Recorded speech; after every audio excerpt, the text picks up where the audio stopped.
The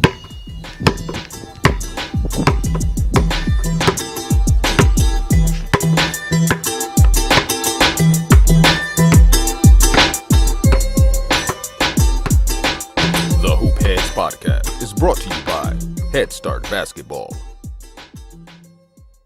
Anybody can sniff out when you're fake.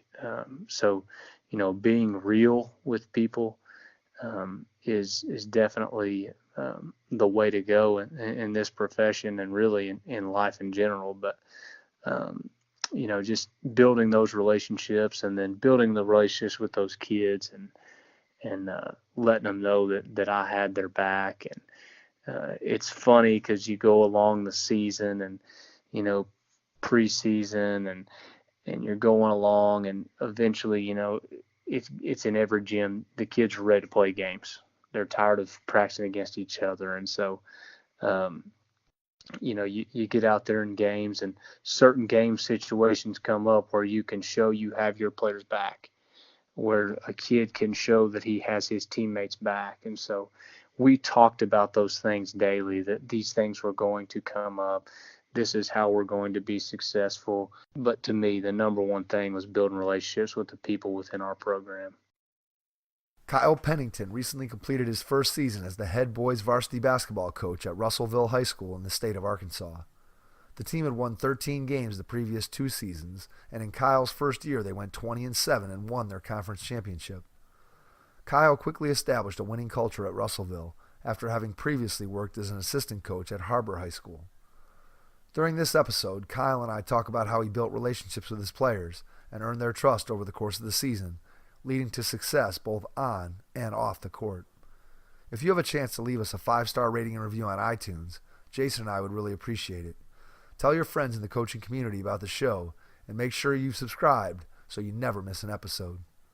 Get ready to learn from the first-year experiences of Kyle Pennington from Russellville High School in the state of Arkansas. Hello and welcome to the Hoop Heads podcast. It's Mike Klinzing here without my co-host Jason Sunkel, who is enjoying Disney World with his family this week. So I'm flying solo tonight with our guest, Kyle Pennington from Russellville High School in the state of Arkansas. Kyle, welcome to the podcast. Yeah, really good to be with you tonight. Yeah, we're excited to have a chance to talk to you about your first year there at Russellville, learn more about you and your career in the coaching profession. And I want to start out by asking you about how you got into the game of basketball as a kid. Yeah, just felt like I always had a basketball in my hand from the day I can remember. Just always had a ball in my hand, always playing, and just grew to love the game. Played all sports as a kid, baseball and football up to about 7th grade, and then just stuck with basketball. I was a late bloomer, a guy that didn't start for my junior high basketball team, and then for my varsity team at high school didn't start till I was a senior, and kind of grew to 6'3" late, and really had a good senior year in high school at Springdale High School, and but man, just really enjoyed the game and fell in love with it. So what was it about the game when you were a kid? Who was your first influence that kind of got you into it? Was it your father? Was it a coach? Who was it that kind of introduced you to the game? Was it just playing in the neighborhood more than anything else? Yeah, it was definitely my dad, Ken Pennington. Just he was always a big influence on me. He still is a big influence on me in my life, and he's an outstanding man. Still sends me a text each week, a word of the week, and he's just really great. But yeah, he definitely had a huge influence on me, and always took us to the YMCA when we were little, and so it was always just kind of part of who we were. So you mentioned that you played multiple sports. Can you talk a little bit about that from your own perspective as a kid and why you felt like that was fun or beneficial to you? And then also look at that maybe from the perspective of a basketball coach and your feelings on multi-sport athletes. Yeah, for sure. I think I think kids should play whatever they want to play. And if you look at the statistics, how many NBA players are you going to coach? How many many NFL players are you going to coach? Let's let these kids be kids and have fun playing more than one sport. And eventually, if they choose one, then that's their choice. But I'm all for kids playing more than one sport. Yeah, I think it's really something that coaches have to be careful of. I know we've talked to different people, and some people have great experiences at the schools where they are, where coaches are very open to sharing athletes. And then I know I've been in some situations and talked to coaches where that's not always the case, where coaches become very provincial with their athletes and want kids to only be playing one sport. And I think for me, what I heard you say, and I always go back to the same thing, is that it should be the kid's decision whether or not they want to play multiple sports, and shouldn't be the decision of adults kind of forcing them into that scenario. And I know that the basketball world today, and basically the whole entire youth sports landscape, is kind of the same, in that there's more and more pressure on kids to specialize than there ever was, than when there was before. And I think, the way you grew up with being able to play multiple things, and then eventually making the decision that, you wanted to play basketball and having it pan out for yourself as you got older, I think that ends up being the best path for kids to have fun. And I think it also, just by being a multi-sport athlete, I think you just develop skills and talents, and also just the way you interact with kids in different situations. You may be the best player on the basketball court, but you may be a very average player on the baseball field. And so you have to find a fit into your role. And I think that's something that just benefits kids all across the board. Do you see that with some of the kids in your program who are multi-sport athletes? Oh, yes, definitely. We've got a few kids that are playing different sports. We got guys that play football. We've got guys that play soccer. We've got guys that play baseball. And they're all successful in those sports.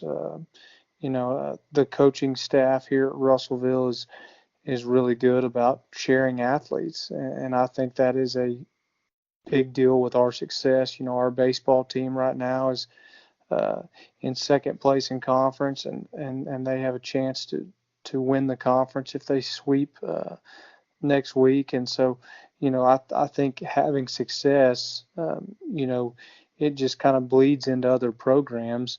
If you share those kids and you share the same ideas and same culture. Yeah, I think that winning mentality is definitely transferable from one program to the other. When you build that across your athletic department, I think overall you're going to end up with better athletes and better teams if you can share those athletes and all the coaches are on the same page when it comes to that. I think that's a really important thing. When you were a kid growing up, at what point did you realize that you might want to be a coach? Was that something that you knew from an early age? Is that something that you didn't really find out until maybe after high school or after college? Talk about the process for how you started to look at the coaching profession as something that you wanted to get involved in. For sure. I think the biggest thing for me was, I didn't want to sit behind a desk every day. And I didn't find that out until after my freshman year of college. I was in the business school, and I was, going to get my MBA is what my plan was. And after my freshman year of, freshman business classes, I thought, what in the world am I doing here? I want to impact some young lives, and I want to have some fun along the way. And so that's when I made the switch and just decided that, let's go full steam with this thing. And so my last 3 years of college, I helped out at a junior high in Springdale and just got my feet wet. And so it was a really good experience. So what was that? What was your role there when you were helping out at the junior high? Were you just an assistant for one of the middle school coaches, or? Yeah. So in Springdale, the junior highs were 8th and 9th grade. So okay. There was a head 8th grade coach and a head 9th grade coach, and I was just kind of a GA. I did anything, sweep the floors, help with practice, take kids home, anything they needed me to do, I did it. And so, man, that helped me a ton. Even today, I look back on some things that I learned back in those days that just have really helped me today. What are some of those things that you learned? Just hard work, and work ethic, and just uh, if you can teach something to a 12, 13, 14-year-old, and you can coach at that age, that age group, um, once you get to coaching 16, 17, 18-year-olds, or even college coaches, if you can teach it to the younger ages, you can really transform that to the older kids. Yeah, I think that's very true. I think that I've said it before, but I think that there's different levels that different coaches excel at. And I think that when you're with kids at a younger age, it takes a lot more to explain, and you've really got to break it down into pieces and kind of analyze the way that you're coaching. So I think that's a great point that you bring up there in terms of for coaches who have started at a younger level and then maybe progress up through the freshman, JV, varsity level eventually.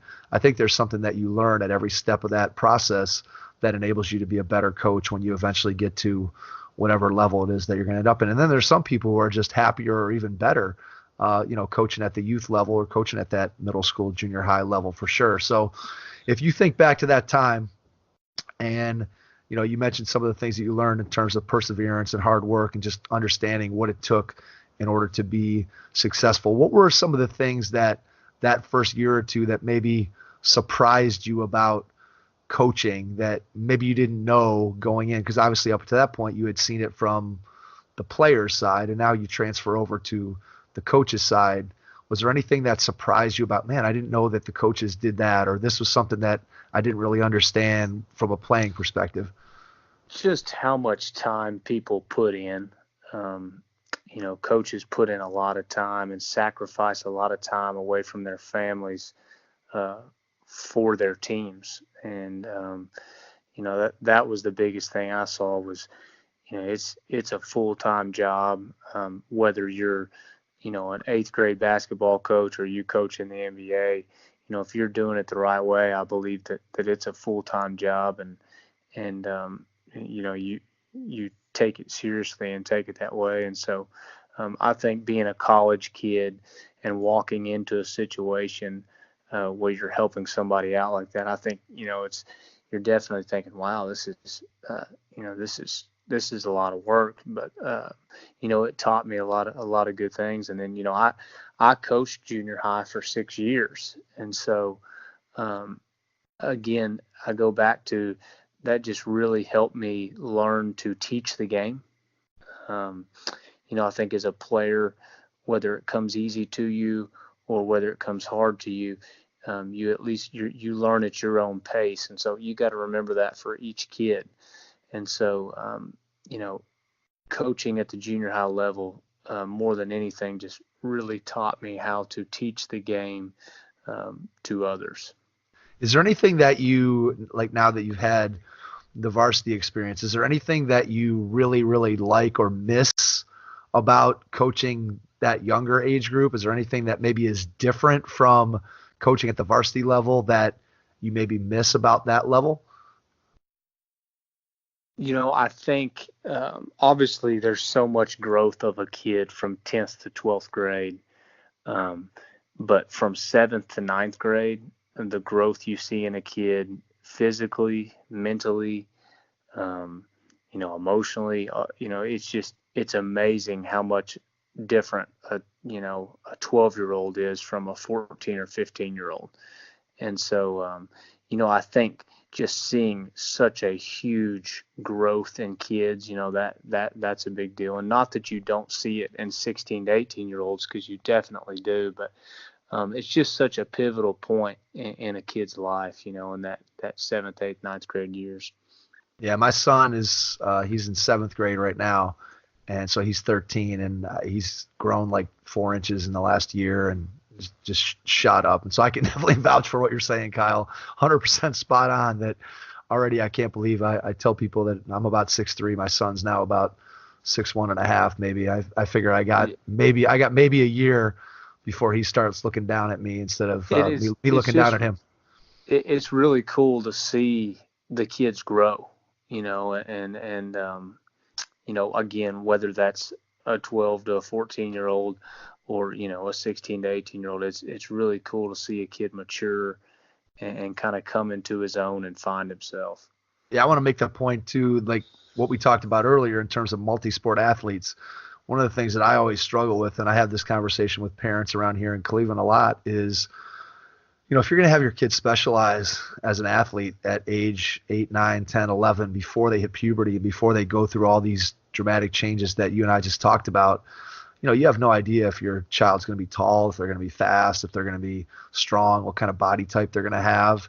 And I just think we're doing a disservice. Again, this is kind of a public service announcement, but you're really doing a disservice, I think, to your kid if you're not letting them play multiple sports when they're younger, because you just have no idea what their potential is going to be and what they're going to look like after they go through that maturation process.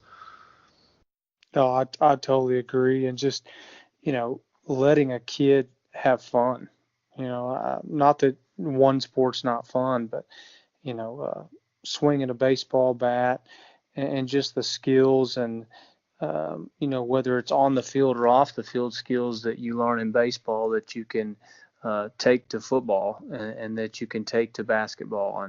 And so, to me, it's such a big deal to let a kid be a kid and learn to grow and figure out what he wants to do. Have you ever had an opportunity to coach any other sports besides basketball? Well, my very first job, I was the head junior high basketball coach, assistant high school basketball coach, and head track coach for junior high at Pea Ridge High School, which is about 30 minutes north of the Fayetteville, Springdale area, and so in northwest Arkansas. And so I got to coach some track, but that's it as far as coaching goes. Basketball is my love, and so that's what I've always wanted to coach, and so it's been great. Understood. So you finish up with those 6 years of junior high coaching. When does your first high school opportunity come to pass? So really cool part of how it works in Arkansas is as I was a junior high coach, I also got to sit on the bench with the varsity coaches at the high school. And so that's where Brad Stamps and Greg White come into play into my story. As I worked for them as a junior high coach, and then also on Tuesdays and Friday nights, I sat on their bench at the high school. And we had 2 junior highs that fed the high school. And so the other junior high coach also, his name's Jeremy Price, he also came and helped out with the high school. So we had 4 coaches there on staff, and all 4 of us now are head coaches at the high school level. Jeremy's now the head coach at Springdale. Greg White is the head coach at Bentonville West. And then Brad Stamps was just named the head coach at Fayetteville High School. He was kind of the head coach in waiting there. And so, we just had an outstanding staff.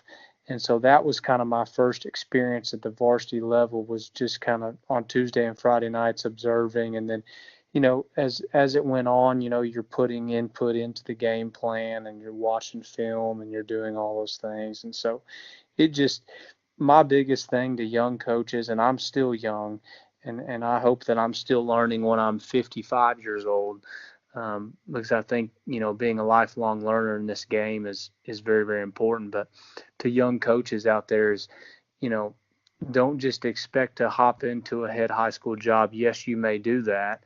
But, it's very important to your maturation as a coach that you get to see different levels, because I wouldn't be the coach that I am today if I didn't get to work under some guys like that. And then also I didn't get to work with some younger ages. And so, I think that's very important.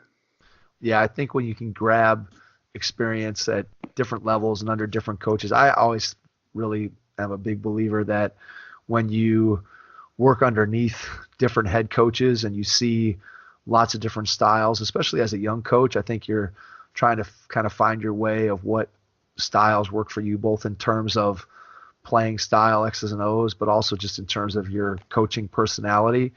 And I think it's really, really important if you're going to be successful that you coach to your own personality, because kids can smell a fraud a mile away, somebody who's trying to be something that they're not.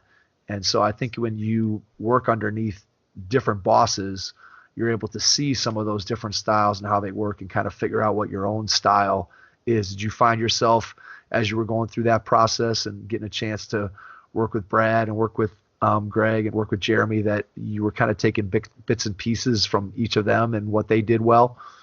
Oh, absolutely. I think that's probably the biggest part of my coaching philosophy is, I'm not Brad Stamps.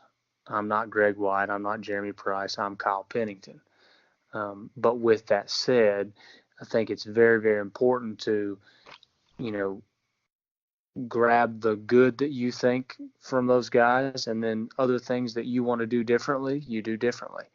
But definitely, you pull something from different guys, and that's why, clinics are so important, and just, learning the game more and more, finding different ways to broaden your horizons from listening to podcasts to anything, is to me, it goes back to that lifelong learner thing. If you're not learning every day, to me, you're stuck in a rut. So I think it's very important to take from each coach and take the things that you like and put them into your philosophy. And so when you when you come across something that you like, let's say you're listening to a podcast or you're at a coaching clinic or you're reading a book or whatever it is that you might find something new that piques your interest, how do you go about getting that down, putting it to memory? Do you have a notebook? Do you have a binder? Do you have computer files? How do you go about keeping a collection of those things and then going back and reflecting on it to make sure that if it is something that you want to incorporate into what you're doing in your program, to make sure that you do that? Sure. Ultimately, all the information ends up on my personal Google Drive. So depending on how I get it there, if I'm listening to a podcast, sometimes I'm writing notes. If all I have is my phone with me, then I'm writing on my notes on my iPhone. Some things I can just remember. There's so many resources out there. There's a ton of coaching resources on social media where people put snippets out of plays or the way somebody runs a certain defense, and so I'll copy and paste that, and it eventually makes its way into my Google Drive. And so to me, I just I hoard information that I like, and it's funny to go back and look at some of that info from even 2 years ago. Right, exactly. You look at it and it's like, whoa, I can't believe that I, kept that 2 years ago, Yep. So, Yep. but yeah, I think it's very important to compile all those things. Otherwise you're going to forget them, Yeah, it's so. very easy to forget stuff. You see something, you're like, oh, that's cool. And then if you don't write it down or you don't commit it to memory, it definitely is things that can get away from you. So you mentioned about going to coaching clinics. Is there somebody in the past in clinics that you've been to, is there one or two maybe clinicians, somebody that you saw speak or somebody that you saw present at a clinic that really stood out to you as being impressive, or something that a person that you were able to grab a whole bunch of stuff from in one, quick presentation that they made just because they really fit kind of what you wanted to do? Sure. I mean, there's a couple guys that really stand out in my mind. Brad Stevens, we got to, when he was at Butler, we watched them practice one day, and he actually came after practice and spoke to us and just, had a conversation, not even about basketball. But the thing that I took from him that day, just watching a practice, was the guy never raises his voice. He is always calm, cool, collected. What you see on the sideline from him when he's coaching the Boston Celtics, it looks the exact same in his practice, and it's unbelievable, to think that he can always keep his emotions in check. And I'm sure he doesn't all the time, but I was very impressed with that. I was very impressed with his approach toward his players. And then the other guy that I just have taken so much from is Jay Wright at Villanova. Just his offensive philosophy, his relationships with his players, the way he runs his program. He's definitely my favorite coach and a guy that I love to watch and root for. But at the same time, a guy that, we try to pattern a lot of our program after his. So now you got a new head coach at the flagship college there in Arkansas with Coach Musselman. Do you plan to hopefully get out and maybe see a practice or two of his in the fall come next season? Yes, absolutely. I've always followed him on Twitter and loved what he's kind of put out there on Twitter. And then just saw a quick snippet the other day, about a 5-minute clip of one of his practices, and lots of good sound bites in that. So definitely excited to get up there and watch those guys practice. And, I think that he's a guy that can take that group, to another level. And so that'll be exciting to watch for sure. Yeah, he's had a tremendous amount of success everywhere he's been. And he grew up in one town over from me, and he's a few years older than me, but played in a summer basketball league with him one time, and was actually pretty good friends with one of the people that he played in high school basketball with. So it was kind of interesting that he ended up there in Arkansas with, it's kind of funny that we're here in Ohio and we've gotten the connection through Greg, and, talked to Brad and talked to you and talked to Monty Patel, and just, the connection now I feel like we have with Arkansas basketball. It kind of was, it was a little bit funny that Coach Musselman ended up at the University of Arkansas. So it's funny how things work, but I think he's done crazy, I apologize, but the game of basketball, the relationships you build, and the, it's amazing to me, that I'm talking to you on this podcast, and that you have these connections with Musselman or different guys. And it's a great game that can bring a lot of great people together. Yeah, it really is. I'm amazed. I tell people all the time here, and I don't know if I've said this on the podcast or not, but in a way, it's pretty amazing that, we started this thing in June of last year, and, I had no idea kind of where it was going to go. And originally the thought was we were just going to have conversations between Jason and I, kind of talking about youth basketball topics. And then through a long story, got connected to Alan Stein, and then Alan connected us to a couple people. Then I went to the USA Basketball Coaches Clinic where Greg was speaking. And, previously I would have just sat in the clinic and, just like you do, take some notes, and I would have went home and, tried to incorporate some of the things that Greg was talking about. But afterwards, because I had the podcast, I'm like, let me go talk to Greg and see if he might want to come on the show. Went up to him afterward, talked to him. He's like, sure, I'd love to come on, and talk to another presenter there, Lindsey Huddleston, who was from Sports Psych Solutions. He ended up jumping on. Mike Jones from DeMatha was there. I didn't get a chance to talk to him, but then eventually through Alan got him on. And it's like you said, it's incredible just how close-knit, you're one or two people away from being able to talk to pretty much anybody in the basketball world. And that's what we're finding with the podcast. It's really been just a tremendous experience for us to be able to sit down and talk to great people from all across the country who, we never would have had a chance to talk to you. We never would have had a chance to talk to Greg. I never would have been able to make those connections, and the show has enabled us to do that. And it's amazing how open and willing to share people are. And we've just found coaches to be an open book in terms of what they're willing to share and put out there. And people who are listening hopefully are finding a bunch of value in what we're doing. So yeah, I couldn't agree more. Yeah. And, one of the things with that is, there's no secrets in this game. It's all been done before, at some level, with some coach, with some players. So to me, hiding information or not sharing with others, I want to try to grow this game as much as possible, and I want to grow within the game. And so I'm a huge proponent of sharing information for sure. Yeah, it's nowadays, even if you wanted to hide stuff, it's pretty much impossible now with the video and social media and everything that's out there. I think even if you wanted to be secretive, I think it's pretty much impossible at this point. And like I said before, most everybody that we've come across has been so willing to share, because again, we all know that, like you just said, most of the stuff that any of us have are things that we've stolen, taken bits and pieces from other people and kind of incorporated it into our own thought process.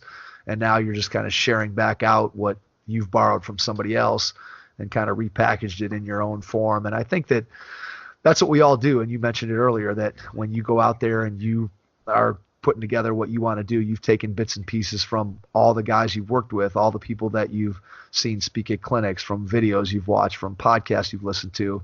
And when you do all that and you take it into what fits your personality and your program, and then you're able to tailor it to what's going to help you to be successful and fit your personality. So let's go to how you end up getting the opportunity to coach at Russellville, and then we'll start diving into your first year here and what you've done to build the program there and have the year of success that you had. All right. So after my time at Lakeside Junior High in Springdale, I actually went across town to Springdale Har-Ber High School with Coach Scott Bolin, and I was his assistant for 2 years, and learned a lot from Coach. He's a guy that he's an older coach who's done it all. He's coached, always been a high school coach, but he went through the ranks from Class B schools back when they used to have Class B schools all the way up to Springdale Har-Ber, which is a 7A school, which is the largest classification in the state of Arkansas. And so I just learned a lot from him, really more on life than the game of basketball. He's a great basketball coach. He's won multiple state championships.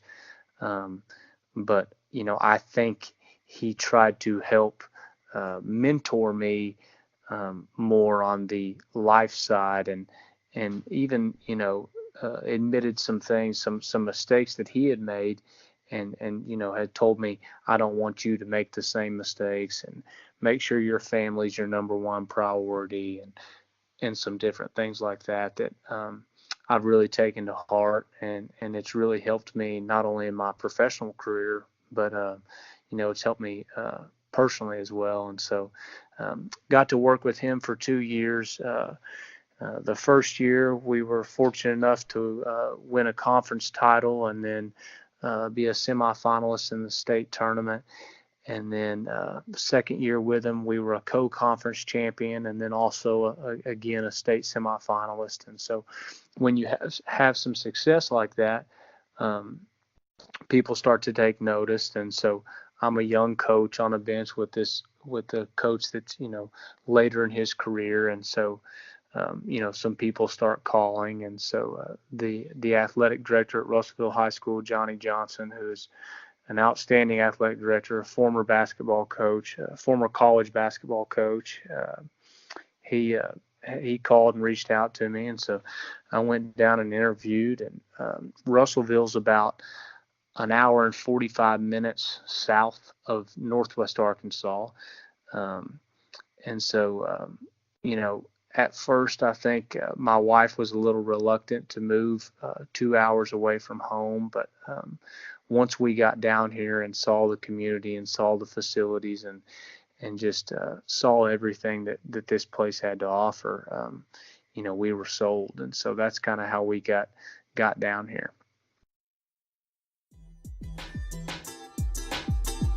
Head Start Basketball is proud to announce our very first summer 3-on-3 league. Why 3-on-3? You get more touches on the ball. You get more decision-making opportunities on both offense and defense. Every player is involved in the action. There's better spacing and less congestion on the court. 3-on-3 is simply a great game for player development, and it's a lot of fun. Our league is for boys and girls in grades 3 through 8, and will be held at the Strongsville Recreation Center on Monday nights beginning June 10th. So grab some friends and get your team registered at www.headstartbasketball.com. So I have to say your facility looks fantastic. I know it's your cover photo on your Twitter page. That the gym looks fantastic. Yeah, it's an unbelievable venue. It's called Cyclone Arena, and we've got some really supportive people through our booster club, and they've done a really good job. The student section is named Cyclone Alley, and I think it's important to do those things within the community to try to build support for your program. And so our booster club and some different people within our community have really helped us with that this first year. And so the arena, I think, is 3 years old, and but it's an unbelievable arena. Has a film room, weight room, training room. It is definitely state of the art for this state for sure. Yeah, I mean, it looks super nice. So I'm pretty sure it's state of the art no matter where you are. I love those. I love the arenas that have the sunken court. I just think that adds such a degree of atmosphere to any gym when you have the court that's sunken down and you got the fans kind of feeling like they're on top of you. So I'm sure that's a tremendous atmosphere when you're playing and you're winning and you're having some success. Let's go back to day one. So you decide you're going to take the job that gets offered to you, and you walk through that door for the first time. What are some of the first things that you're thinking, okay, these are things I have to start getting done right here in the first couple weeks I'm on the job? Yeah, and to start this conversation, Russellville has a very rich tradition in basketball. Corliss Williamson, who was an All-American at the University of Arkansas and had a long, illustrious NBA career, sixth man of the year, won a NBA title with the Detroit Pistons, and now is an assistant coach with the Phoenix Suns. He played high school at Russellville. And then Coach Marty Barnes, who is a basketball legend here in the state of Arkansas. He was a longtime coach here at Russellville. And so I knew that there was a tradition here and an underlying, just a want to win basketball games here in this community. And so that definitely drew me here. And so then, once I take the job and it's day one, my biggest thing was I have to get these players to believe that they belong on top. And so that was my number one message to them. I'll never forget that meeting with this first group, is that, Russellville belongs on top.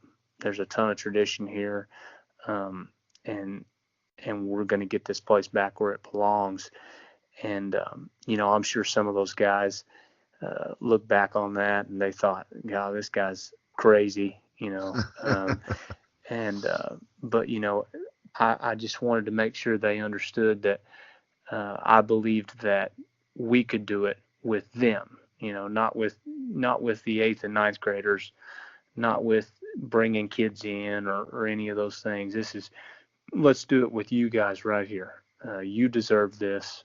It's going to be a lot of work, but let's do this together. And so that was a big part. And then, obviously building relationships with players and assistant coaches.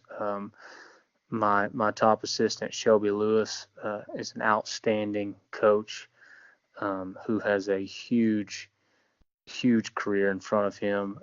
Played college basketball in the state of Texas at a couple different schools, at Stephen F. Austin and then at Dallas Baptist. And he is awesome in the weight room. He is very innovative in the weight room. We're always doing something new, to challenge a new muscle group. And he just does a very, very good job. But I knew it was important for me to build a relationship with him, and that it was going to take some time. But it's very important to have relationships with the people that are around you, and that people are loyal to each other. And so that was very important. And then I had a volunteer assistant named Brad Palmer, who had been a volunteer assistant at Arkansas Tech University, a Division II school here in Russellville.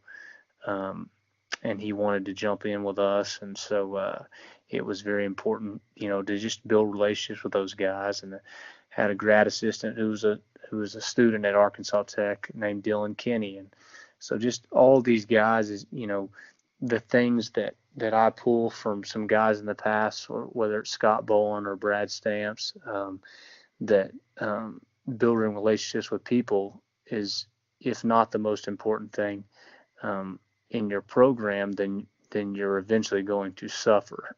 You were talking earlier about a kid can sniff out when you're fake, and anybody can sniff out when you're fake. So, being real with people is definitely the way to go in this profession, and really in life in general. But just building those relationships, and then building the relationships with those kids, and letting them know that I had their back. And it's funny because you go along the season, and preseason, and you're going along, and eventually, it's in every gym, the kids are ready to play games. They're tired of practicing against each other. And so, you get out there in games, and certain game situations come up where you can show you have your players back, where a kid can show that he has his teammates back. And so we talked about those things daily, that these things were going to come up. This is how we're going to be successful, and so, but to me, the number one thing was building relationships with the people within our program. So the coaching staff, were those guys that had been previously there at Russellville, or were those guys that you had previous relationships with, or how did that break down for each one of them? So Coach Lewis, he was hired the year before I got there, and wanted to stay on, and I wanted him to stay on. I had talked to the previous coach, and we talked about Coach Lewis's strengths, and how he was great in the weight room, and great with relationships with the kids, and all the things that he brought to the table. And so I knew that he was going to be a good fit. And then Coach Palmer was a guy that he just came in and met with us and decided, he wanted to be in the high school game and start down that path. And so it kind of just all fell together. Coach Kenny, our GA, he had worked the year before with the previous staff. And so,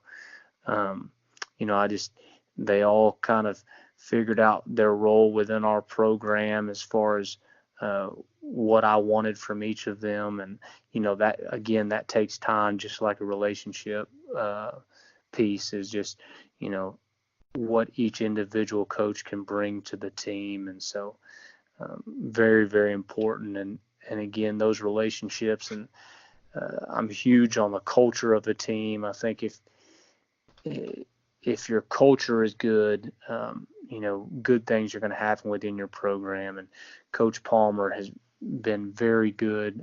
He did a book study with our players on John Gordon's The Power of a Positive Team, and that proved very beneficial.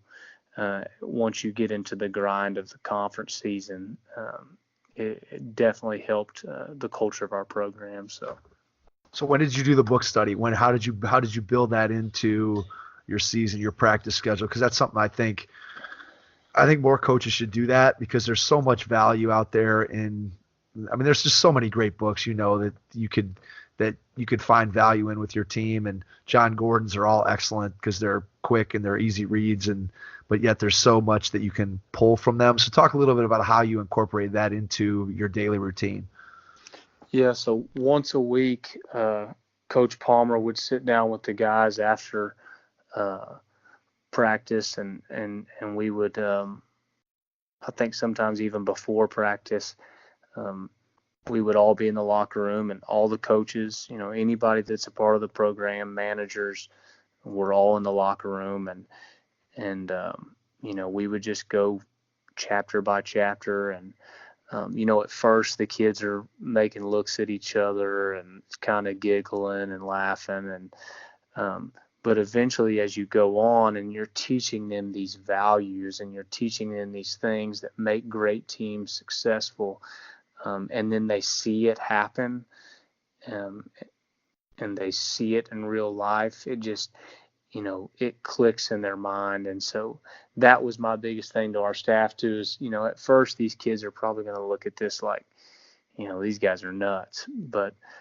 eventually the kids see, wow, this stuff really does work. Being accountable to my teammate really does work. And so, that's just how we incorporated that into our program. So then when something happens, like in practice or in a game, do you find yourself then citing the book like, hey, remember when we talked about this on page 27 of the John Gordon book? I mean, obviously not to that level of specificity, but you're going through those concepts. Are you cycling back to the fact that, hey, this is something that we learned when we were doing our book study, or is it more just a general, this is what we're trying to build? I think it's more of, that's just a piece of our culture. Not that we don't use that piece, we definitely do, but our overall culture is a positive culture, and a culture where we're inclusive to all teammates, all members of the program, and but at the same time, we're going to hold each of those guys accountable. We had a team mission statement, and the biggest thing we did before the season with the team mission statement is we had the players come up with it. Obviously the seniors, we let them kind of lead the discussion, and they came up with that mission statement. And what we did every day before we went out to practice is they recited that mission statement like you would the Pledge of Allegiance in the third grade. And again, you're getting some snarky smiles and some, eventually, they say it over and over. And it's like, whatever. But eventually what they see is that it gets ingrained into who they are individually and who they are as a team. And so that is another huge piece to who we are. And that's something that we relied on and went back to. So what was the character words within the mission statement? Be the best young men we can be on and off the court through hard work, determination, accountability, and it goes on and on. And so what you can do from there is you say, somebody's not working hard in practice. This is who we said we're going to be. I didn't make that statement up. Coach Lewis didn't make that statement up. You made this. This is who you said you're going to be. This is who we're going to be. And so that's kind of where we came back and kind of held them to the fire. And but again, you've got to get kids to buy in to those things, and I think you have to see some growth. They must see some growth within themselves and within the team to start saying, okay, maybe this is right. Maybe we can turn the corner.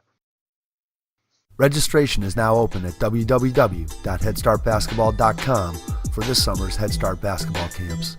We'll be hosting camps this summer in Strongsville, Westlake, Avon Lake, Oberlin, Brunswick, Highland Heights, Mentor, and Hudson. At Head Start Basketball, we care deeply about making a positive impact on the lives of young basketball players, both on and off the court. It's through building strong relationships with our players, parents, and coaching staff that we are able to use the game of basketball to enrich the lives of those we interact with, both inside and outside of our organization. We believe that our attention to detail, our growth mindset, and our commitment to lifelong learning allows us to help our players achieve their fullest potential. We are passionately committed to providing players, parents, and coaches with everything they need to reach their goals. These core values run through everything we do. Check out our website, www.headstartbasketball.com, and discover why you should attend a Head Start basketball camp this summer.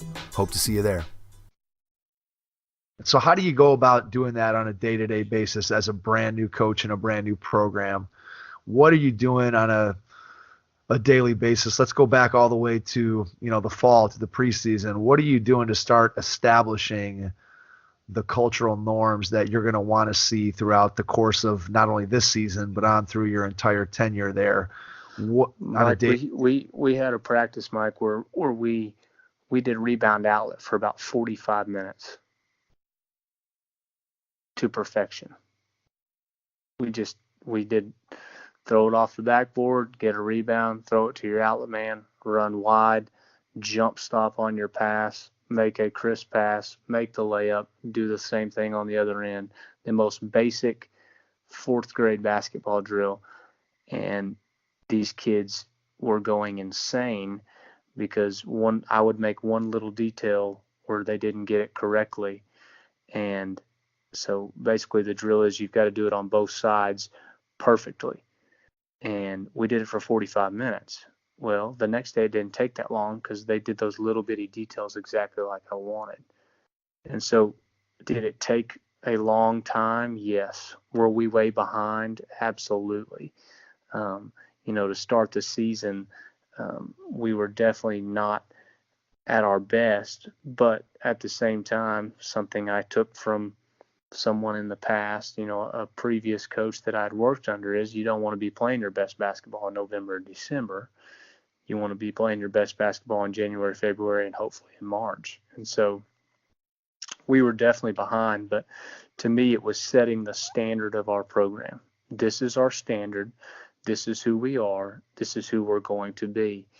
And we had some tough days. I'm not going to lie. I had some tough days. I went home and told my wife, man, I hope we get it, but I'd seen it work in the past with previous coaches that I'd worked under. And I knew that if we continued to do it, and again, if we had a turning point in the season, if there's some point where we could turn a corner, it would all go our way. And so we were fortunate enough for that to happen.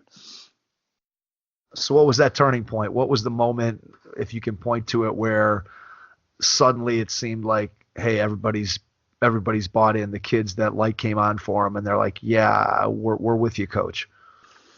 We host a tournament here in Russellville, the Hoops for Hunger tournament.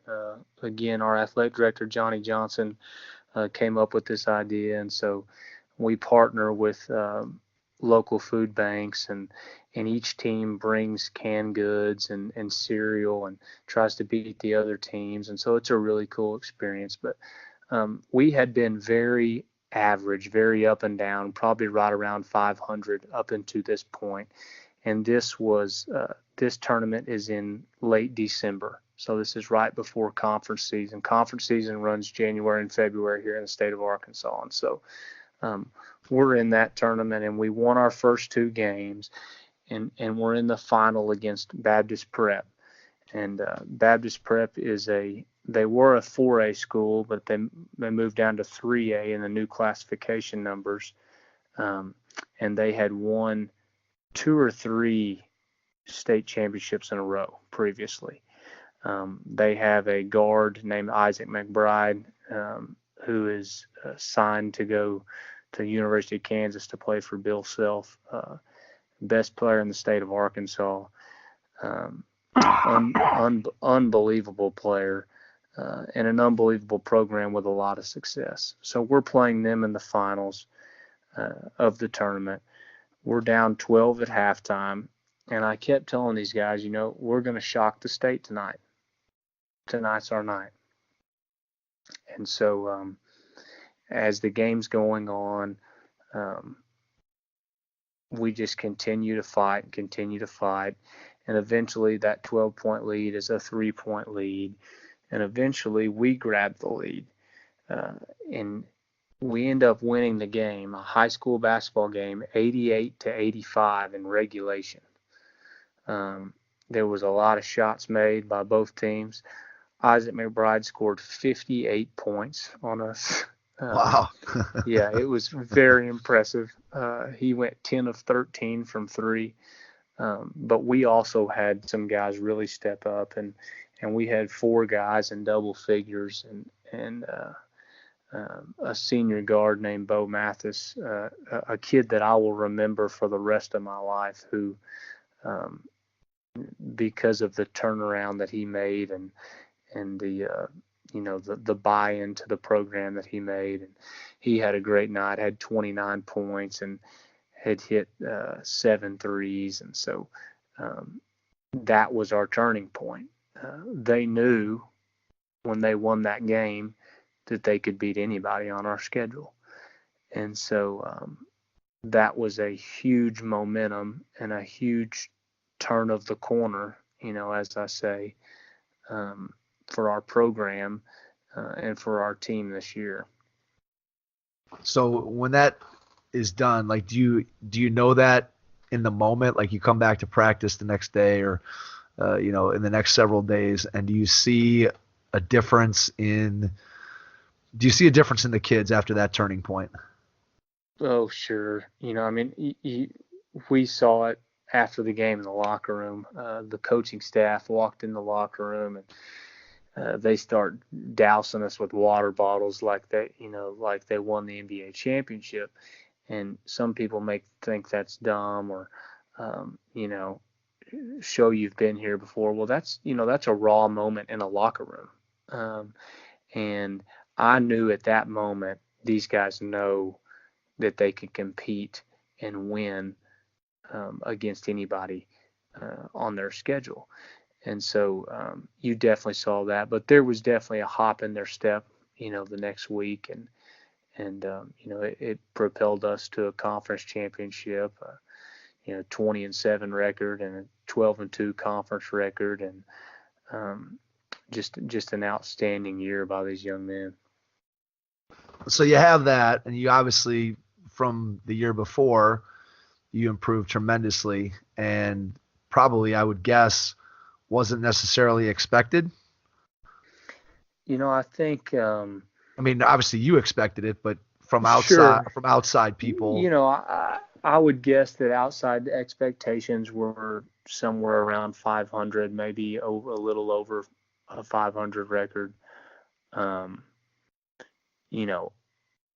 I wouldn't say that I expected a conference championship, but that was our standard for sure.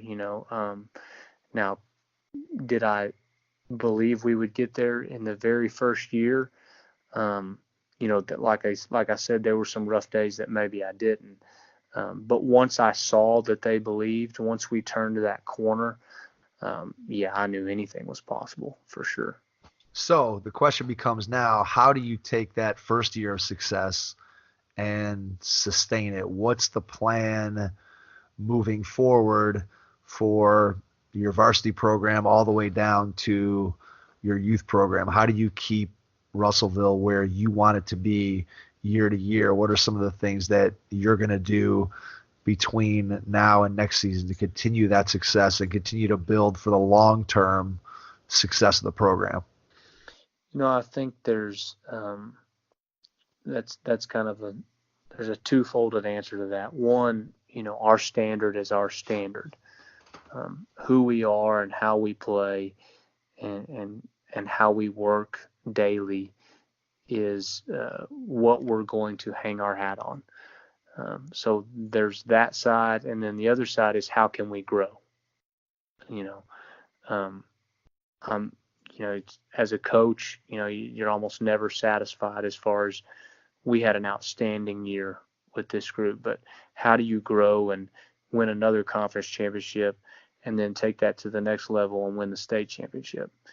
How do you grow and win multiple conference championships and multiple state championships? And so, there's a lot of aspects that go into that, from building our program from the youth level up with how we play offensively and defensively. So some things we're doing this summer is we're offering a skills academy on Tuesdays and Thursday nights in the months of May and June and July, where kids from 5th grade through 12th come in and all work on the same skills. Offensively, again, I said that, Jay Wright is a big influencer of mine. And so we're very big on jump stops. We're very big on shot fakes and jab steps. And that sounds very elementary and very, just, it doesn't sound like it's very important. But when you do them every single day, and then they see that that is what works in games, it takes it to the next level. And those small details are very, very important to be successful. You're not, in high school basketball, you're not always going to be more athletic than somebody. You're not always going to be, you got to control the things you can control. And so to me, be very fundamentally sound offensively is one of those things. I didn't talk a ton about our philosophy, but our offensive philosophy is we play fast in transition. We shoot a ton of threes. We want to shoot threes. We want to shoot free throws, and we want to rebound on both ends of the floor. If you look at any game at the high school level and up on the men's side, the team that makes the more threes, more free throws, and out rebounds the other team wins the basketball game. So those three aspects to us are very huge. That doesn't mean we're not a good defensive team. We work on it every single day. That doesn't mean that we're not, working on different aspects. But, studying the game and trying to be, again, a lifelong learner, the things that I see the most are, where the game is going right now and trending towards is, how many threes do you make? Can you get to the free throw line and make those free throws? And can you out rebound the other basketball team? So, those are all things that we're working on, from our youth league all the way up to high school is we want to be, kind of streamlined all the way up. So adding on to that, so not only are you getting your hands into the youth basketball program so that you can touch those kids at a younger age, can you talk a little bit about, I know you mentioned earlier about the midseason tournament that you have that involves the community. Is there anything else that you're doing to kind of engage the community into the program and kind of bring them on board to continue to give you the kind of support that you want for your program? Oh, absolutely. Using social media is a big part of building the brand of your program. So, Twitter and Instagram and all those things within your community. And, they see, you put a quick snippet out of one of your players dunking it and, see you on Tuesday with it. Sometimes that excites some student section, or that excites some other supporters within the community. And then other things is we've got a booster club and some people within the community who really support us with different themes for our student section each night during the conference season. And we every Thursday night during the conference season we have team meals, and that's important. We have each parent signs up and either has the kid to their house or to a restaurant or whatever. So all the kids go over to, their teammate's house, and just, anything you can do to help build that family culture, it definitely ignites a community. And again, when you win games, I think that also helps. Yeah, for sure. Winning cures a lot of ills, and winning engenders a lot of goodwill within the community, for sure. You mentioned, parents hosting team dinners. What are some of the things that you did as a first-year coach to engage the parents and families of the kids on your team, that to bring them in and make them part of the program? Because obviously, as a new guy, they're looking to see what kind of guy is Coach Pennington. What's he going to be all about? So how did you go about not just engaging the kids, but engaging their families? Because we all know that parents today are much more involved in their kids' lives, their kids' athletic careers. So what were some of the things that you were able to do to get those parents on board and get them on your side and win them over as a new guy? I think number one was having a parent meeting up front, giving the parents the expectations, and not just the players, letting the parents know what our standard is and, how the program is going to be run. And then, again, those meals were huge because, the parents get to see their kid interact with all the other kids on the team, in a different setting. And it's amazing to me when you put food in front of a kid, they put that iPhone down for a minute. And so isn't that the truth? It's such a cool experience to watch these kids communicate and put their phone down because, somebody's mom put a really good plate of spaghetti in front of them. So, the other thing to me is just if you treat kids the right way, parents trust you with their child. And so I try to pride myself on always treating kids the right way. Do you make mistakes? Do you feel like you yell at a kid sometimes and you feel like you shouldn't? Sure. But to me is, if you treat people with respect and you treat their kids the right way, then they know that you've got their best interest. If you're a basketball coach in the greater Cleveland area and you have a passion for teaching the game and might be interested in joining the Head Start Basketball Camp coaching staff this summer, please reach out to us via email at headstartbasketball@usa.net. All right, so I want to jump back on that and talk a little bit about how do you go about, and this is more of a general question for you as opposed to what you maybe did specifically this year, but just thinking about, I think one of the things that is always a challenge for coaches is how do you keep the players who are at the end of your bench, players 10, 11, 12, how do you keep those players engaged and keep them being great teammates when maybe they're not seeing the amount of minutes that they want to see? Do you have any specific strategies, techniques, things that you do to keep those kids engaged and keep them a valued, let them know that they still are valued members of the team, even though they're not getting as many minutes as maybe they would like to? Yeah, it's very hard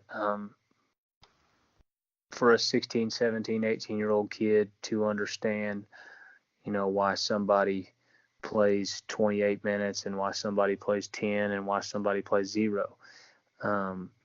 But I think, being upfront with them, communicating with the kids, having relationships with each of the kids, that they trust you, that you're going to do what's best for the team, and that everybody has a role on the team and it may not be the same, but as long as we all understand that we all have a role on this team and that each person is as important as the other, to me that's where you go to that, and that's tough. Those are tough conversations to have, but I think it's important to let each one of them know. And to me, it's sending a quick text message to a kid, whenever, whether it's the night after the game or the next day or, 3 days later, you played really well in the JV game,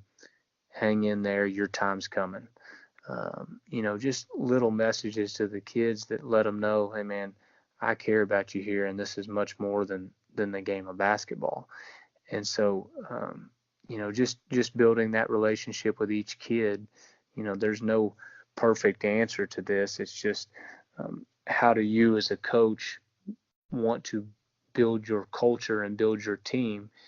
And then, how do you want to affect the lives of young people? And so, one other thing that was just a unbelievable moment within our program, we won the conference championship, our last conference game at home, and we cut the nets down and all that, and just an outstanding, almost a surreal moment 9 months after taking the job.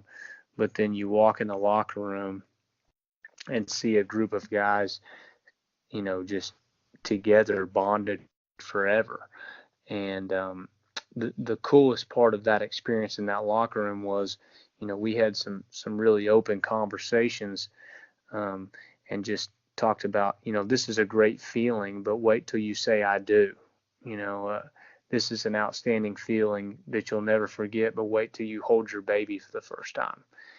And so, let's go beyond the game of basketball here and build relationships with people and help people grow throughout life. Yeah, that's awesome to be able to tie in what was obviously a tremendous moment on the basketball floor and something that those kids are never going to forget.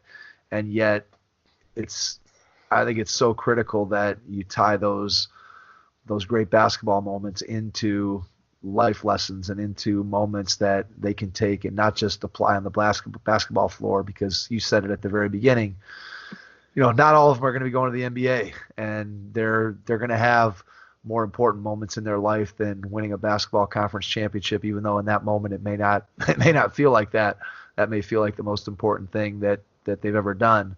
But as we mature and as we go on, they're going to understand some of those lessons, and the fact that you're pointing it out to them may not sink in right there in the moment in the locker room at that celebration. It might go in one ear and out the other for that kid, and then 10 years from now, when they do get married or when they do have a child, they're going to think back to that moment and remember. And that's where you get that phone call that probably means more to any of us as coaches, where a kid calls you up and you hear the voice on the other end of the line. They say, "Hey, coach," and they just want to tell you about something that's going on in their life. And I'm sure you can vouch for this, but there's really no better feeling as a coach than getting one of those phone calls or getting one of those emails or getting one of those texts from somebody that you coach sometime, and now you realize that you did have an impact. Because there are days where sometimes, you mentioned earlier, you have tough days where sometimes you wonder, man, am I getting through to anybody with some of these things that I'm trying to teach?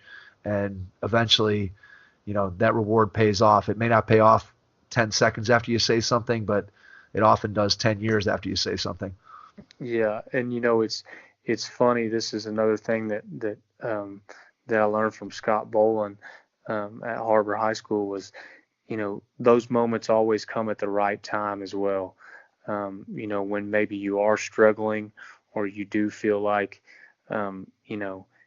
maybe the expectations are high in your program, and you feel like your team's not living up to it, or you just can't get through to them, and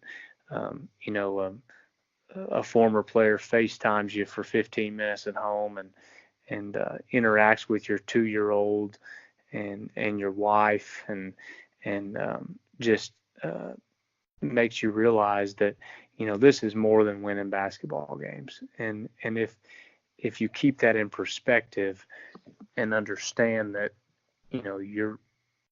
you are building a lifelong relationship with a young man and hopefully helping him down the road, like you said, to me, that's the most important thing you're doing. Couldn't agree more. And it's a good segue into my next question, which relates to, you mentioned earlier about having a balance with your family. I know you have a young son at home, and that's always one of the things that a challenge that coaches face. And I think it's something that parents and players don't always understand. Again, as you mentioned earlier in the podcast, it's the amount of time that it takes to be successful. It's one of the things that I've told a lot of people here in the Cleveland area that I've had conversations with, that if you want to be successful as a high school coach, it takes a tremendous amount of time, especially in today's basketball world where, pickup basketball has kind of disappeared. So if you're going to have kids playing, a lot of it has to be coach-led and parent-led, and you're in the AAU circuit. So can you talk a little bit about just the amount of time that you put in, whether it's during the preseason, in season, out of season? Just talk about some of the things, like what you're doing on a nightly, daily basis, how many hours you're putting in, and just give us an idea of some of the things that you're doing to help your program be successful. Yeah, the first thing I'll say to that is it takes a very special woman to marry a coach. Absolutely. My wife, Caitlin, is amazing. And my little boy, Harrison, who's 2.5 now, he's awesome. And it's so cool to see him grow and learn and just how he sees the world around him. And my wife does a very good job of keeping me grounded and making sure I remember that I'm a husband and I'm a daddy first, and some of the little things she does with that is, no matter what's going on, win or lose, whatever, I get home, I'm going to be the one that changes Harrison's diaper and gets him in his pajamas, and just little things like that, not that that's a chore, but just, it's a game at the end of the day. And, you've got to be able to leave that at the gym, whether it's a bad practice or a good practice, or you win a state championship or you lose on a buzzer beater, to lose your conference championship. At the end of the day, that's a game, and you've got to be a husband, and you've got to be a dad. And, those are definitely important things. As far as time goes, there's so much time spent away from your family that, only coaches and coaches' wives and people like that understand. Just an unbelievable amount of time, just a week in the preseason for me looks like, going to school at 7:00 and coming home at 5:30 p.m. and 2 nights a week we did extra shooting to try to get ahead, because it was my first year here and we were trying to kind of play catch up. So on Tuesdays and Thursday nights from 8 to 9 p.m., after I put Harrison to bed, I would run back up to the arena and we would shoot for an hour with our players. And obviously once you get to season, on Mondays and Thursdays, there's junior high games. So if it's a home game, then you want to make sure those young guys know that you want to that they're important to your program. So you go to their junior high game when they're home, and Tuesdays and Fridays, depending on home or away, you may get home at 11 p.m. You may get home at 2 a.m. But the things that we have at our disposal now, with Huddle and the different film, with how you can break it down and send it in to get broken down, or let your GA break it down, that helps with time management with your family, that, hey, someone else broke this film down for me. I can watch this in bed at midnight as my wife sleeps, instead of being at the gym trying to break it down myself. So there's a lot of things that you can utilize today to help manage your time, for sure. How much film work are you doing to prepare for an opponent? How much film are you watching? I'm sorry, you broke up. Can you say that again? Sure. How much film are you watching to prepare for a particular opponent? Oh, man. Probably 3 or 4 scout films. And then, if we played them previously, obviously that. But, that first round through conference, 3 or 4 scout films on each one.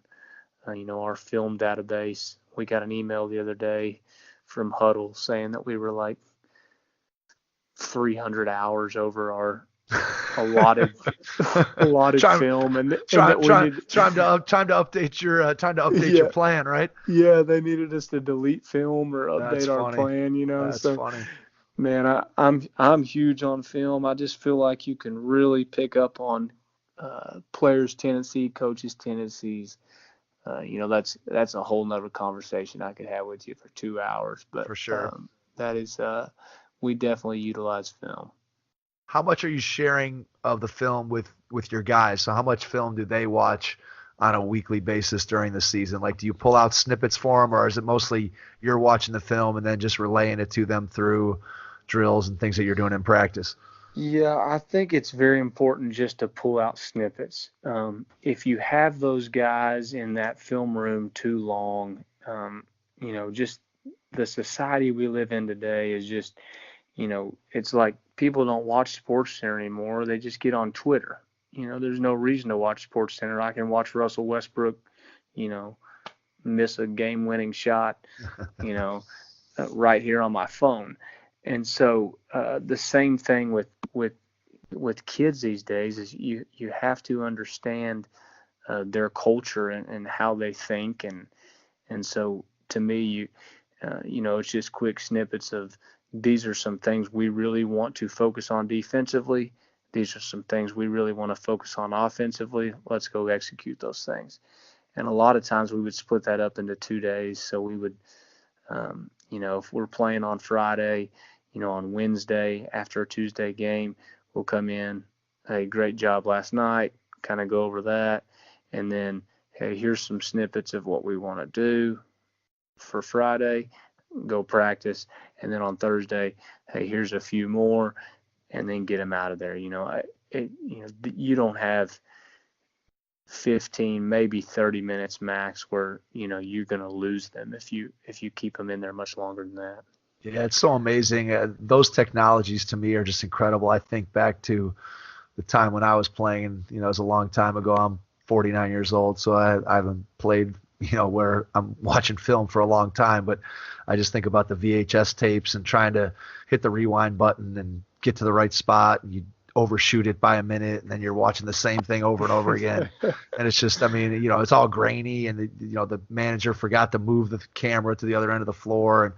And now just what you can do with, whether it's crossover or huddle, whatever it ends up, whatever service you use, it's amazing what can be done and how much more efficient you can be. Oh, it's so efficient, and the things you can look up, the stats, whether it's on their team or your team, shooting percentages, where teams shoot the ball from, whether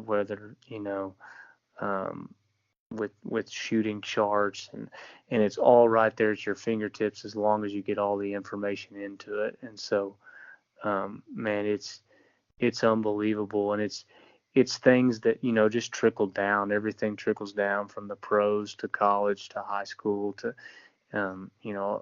whether it's on the floor or things like film and analytics, it all trickles down. And it is amazing with technology how many of those things can be utilized. How much do you find yourself using the analytics? Like, are there any metrics that you're looking at with your team that you found to be really, really indicative of the success that you're going to have in a particular game? I know you mentioned, obviously, the number of threes that you shoot and make, and then the rebounding margins.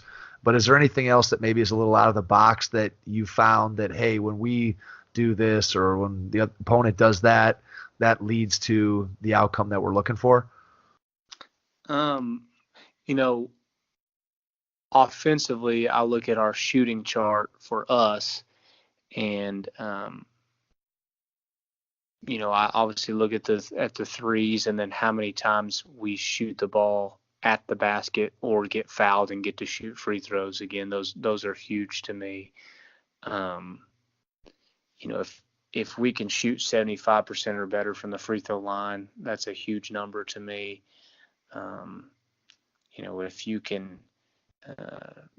If you can average 9 or 10 offensive rebounds a game, that's a very big deal to me.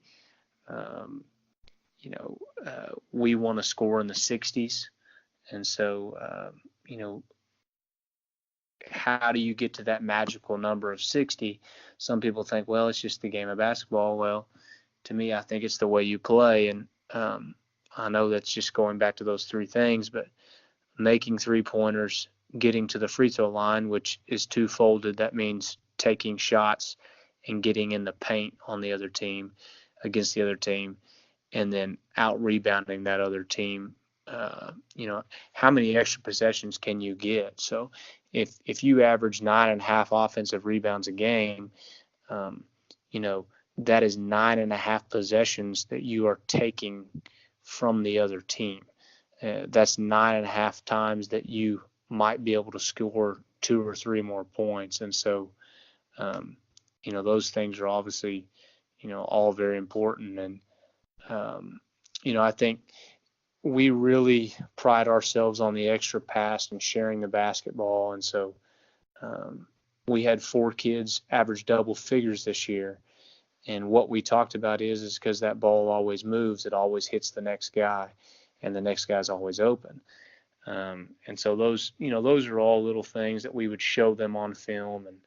And but as far as the analytics go, that's not something I got into with the players a ton, more with our coaches of, hey, this is what we need to do more of. And then you just relay that to the players as in, hey, we need to get more offensive rebounds. So those, that's how we did those things. Gotcha. All right. 2 questions basketball related to those things that you just mentioned. 1, what's your favorite go-to rebounding drill? And then 2, what's your philosophy on how within your practice setting, how do you practice free throws? So my favorite rebounding drill is in shell defense, 4-on-4 shell defense. We rebound every single time. So on shell progressions, when it's 4-on-4 stationary and all we're doing is calling out our spot, whether it's, ball, gap, man, ball, gap, or help, then we're going to do that we're going to guard for 15 or 20 seconds, and the manager's going to be running the clock. Well, when the clock's about to run out, somebody shoots, and we shot box. We're live right there each time. And so now we're moving on to, guard-to-guard down screens. We're moving on to driving gaps. We're moving on to, 4-on-4 live. But each single part of that progression, we are always boxing out and rebounding every time. And then, offense gets to stay if they get that offensive board. Defense to get off has to get that rebound. And so, that just kind of builds your defensive and offensive rebounding.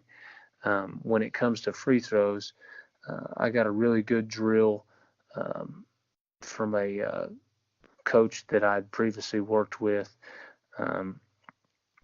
It's a 5-minute drill, and it's called Hey Coach. And each player is at a different goal, and they rotate goals each time. But if they make both their free throws in a row, they yell, "Hey Coach," or if it's a manager and his name's Johnny, they say, "Hey Johnny." And each time Johnny hears, "Hey Johnny," he puts 1 on the board. And so for 5 minutes, you do that, and you're shooting free throws, and you make 2, and then you go to the next goal. And if I make 1 and miss 1, I don't get to say, "Hey Johnny." And so you just keep doing that, and you get a baseline number, and then you just continue to build that as the season goes on. And I had conference coaches calling me saying, "What do you do to shoot free throws? How do y'all shoot free throws so well?" And it really was no secret that we just did that every day, and we held them accountable for that every day. And if you didn't beat the previous number, we just kept doing it. And so it really helps them focus on putting the basketball in the hole. So a really good drill for sure. Yeah, I like the efficiency of that, getting done in 5 minutes if they're focused and dialed in and putting the shots in the basket. That's a great way to add a little pressure and put a little bit of, again, it's always hard to know how, there's so many drills out there with free throws and so many I think different, philosophies in terms of how to teach it and how to put pressure on players to make it as game-like as you possibly can. And I guess I've always been a proponent of more reps is better, as opposed to, some people like to have, you're going up and down, up and down, up and down, and now I'm going to just shoot 2 free throws here.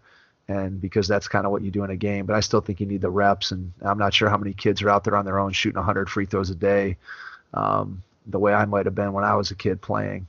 So I think you do need to incorporate that into your practices. And I really like that one. That's a good one. I'm definitely going to steal that one from you. Like we talked, to go back to the beginning of the podcast, steal that and write it down. So I want to wrap up here. We're coming up on an hour and a half with you, Kyle. So if you wouldn't mind, before we get done, share your contact information so people can reach out to you if they have a question or they just want to say thanks for, jumping on the podcast with us. And then if there's anything that we didn't touch on that you want to share, before we get out of here, go ahead and do that as well. Absolutely. My email is kyle.pennington@russellvilleschools.net. I'm on Twitter at AK Pennington. Our basketball team on Twitter is at Cyclone Hoops, maybe one. And then you can definitely find it under my Twitter for sure. And then, biggest thing is, Mike, I really appreciate you having me on. I love listening to y'all's podcast, love listening to other basketball podcasts. Thank you guys do an outstanding job with it. And again, I think that you're helping grow this beautiful game, and so really appreciate you allowing me to come be a part of it.